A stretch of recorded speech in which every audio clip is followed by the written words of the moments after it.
तो आज critical theory series का 4th लेक्चर है और आज हम लोग कवर करने जा रहे हैं वॉल्टर बेंजामिन, जो कि एक और जर्मन लिटरेरी क्रिटिक हैं। So without wasting any time let's get started. तो वॉल्टर बेंजामिन जो थे वो 15 जुलाई 1992 में बर्लिन जर्मनी में पैदा हुए और वो मरे कब? सितंबर 27 1940 को, वो स्पेन में। सब्जेक्ट ऑफ स्टडी उनके क्या थे? Literature, static.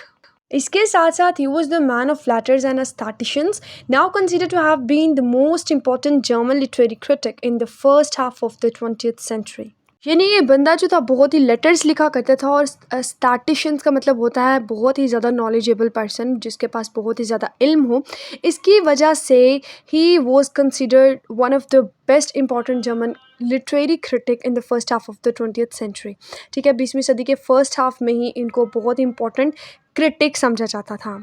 बेंजामिन जो थे ना वो बहुत ही प्रोस्पेरियस जूइश फैमिली में पैदा हुए। ठीक है, और इन्होंने अपनी स्टडी की फ़िलासफ़ी में और वो इन्होंने अपनी स्टडी कंप्लीट की बर्लिन में। फिर 1920 में इन्होंने बर्लिन में ही काम किया, ठीक है, एज ए लिटरेरी क्रिटिक और ट्रांसलेटर। लेकिन इनका जो एकेडमिक करियर था ना वो बहुत ही कम अरसे में इनको बहुत ही ज़्यादा शौक लगा और काफ़ी कम हो गया उस दौर में, जब फ्रैंकफर्ट यूनिवर्सिटी ने इनका एक बहुत ही ज़बरदस्त लेकिन अनकन्वेंशनल थीसिस था। इनका एक काम था, एक ऐसे था जिसका नाम था the origin of German tragic drama. ठीक है, 1928 ये ड्रामा था। इन्होंने ये लिखा था, ये इनकी थीसिस थी, लेकिन फ्रैंकफर्ट यूनिवर्सिटी ने रिजेक्ट कर दिया था क्योंकि उनको लगता था ये अनकन्वेंशनल है।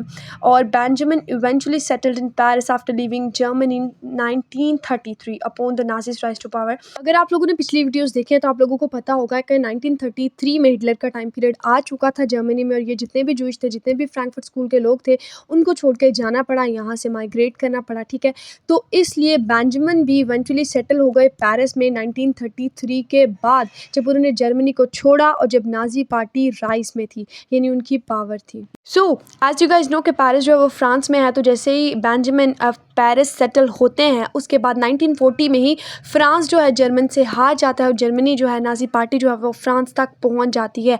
अब बेंजामिन यहाँ से भागने की कोशिश करते हैं और उन्हें लगता है कि वो स्पेन के ज़रिए यूनाइटेड स्टेट पहुंच जाएंगे, लेकिन वहाँ की पुलिस को, चीफ पुलिस को पता चल जाता है और वो फ्रैंको स्पेनिश बॉर्डर पे ये कहा जाता है कि अगर वहाँ पे बेंजामिन मिला तो वो गेस्टापो को वापस कर दे। We can say having failed to enter Spain illegally in the border town of the Portbo and the threatened with handover to the Gestapo, Walter Benjamin committed suicide on the night of September 26th or 27, 1940 at the age of 48. Legally उसे Spain में घुसने नहीं दिया था और उसको क्योंकि धमकियां मिल रही थी तो उसने कमिट सुसाइड कर लिया।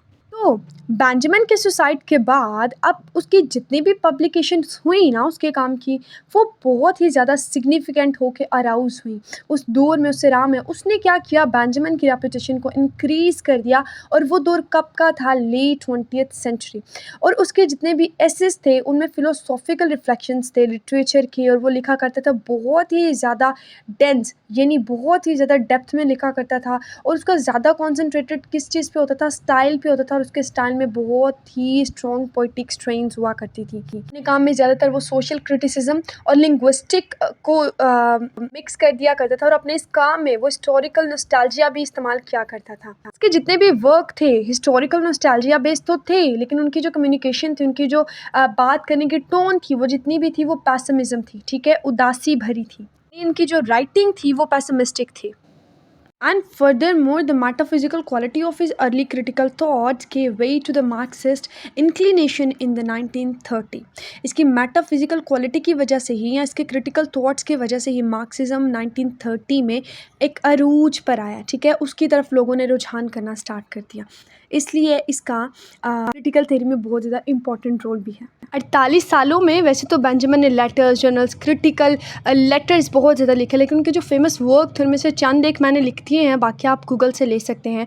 The first one is the work of art in the age of mechanical reproduction, ये 1935 में लिखा था इन्होंने। And the thesis on the philosophy of history 1940 में लिखा था। ठीक है, और इसके अलावा ऑनवेज ट्री जो 1928 में लिखा था, और इसके अलावा द आर्केडिस प्रोजेक्ट था वो 1927 से 40 के मिड में ही कहीं लिखा था। तो ये इनके इंपॉर्टेंट वर्क हैं जो आप लोगों ने अच्छे तरीके से याद कर लेने हैं। So this was all about the Walter Benjamin. Stay tuned for more such video. तब तक के लिए खुदा हाफिज़।